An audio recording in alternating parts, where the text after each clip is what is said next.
తరబడి కొట్లాటకు పరిష్కారం ఇచ్చిన తల్లిగా సోనియా గాంధీ గారిని యావత్ భారతదేశం ఈరోజు గుర్తించింది.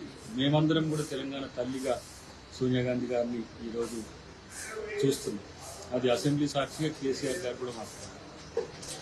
ఏదో రాజకీయంగా పోటాపోటీ కొరకు తెలంగాణ బాపుగా కేసీఆర్ గారిని అభివర్ణించడం అంటే అది తెలంగాణ సమాజాన్ని అవమానపరచడం. ఒక రకంగా ఆయన టీఆర్ఎస్ బాపు, తర్వాత ఆయన తన రాజకీయ స్వార్థం కోసము, రాజకీయ ప్రయోజనాల కోసము తెలంగాణ రాష్ట్ర సమితి అనేదాన్ని భారత రాష్ట్ర సమితిగా మార్చింది.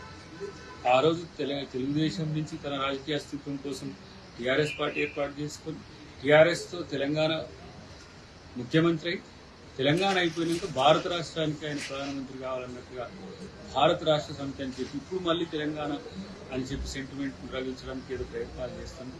ఇది కాకుండా 10 సంవత్సరాల సంబరాలు తెలంగాణ ప్రభుత్వం చేస్తుంది. ప్రతిపక్షాలను, ప్రజా సంఘాలను, ఉద్యమకారులను, విద్యార్థులను అందరినీ గౌరవించే ఒక కార్యక్రమం తెలంగాణ ప్రభుత్వం చేస్తుంది. కాబట్టి దాంట్లో అందరూ పాల్గొని తెలంగాణ సమాజపు లక్ష్యాలను, ఆకాంక్షలను నెరవేర్చేదానికి సహకరించాలని కోరుతున్నాను.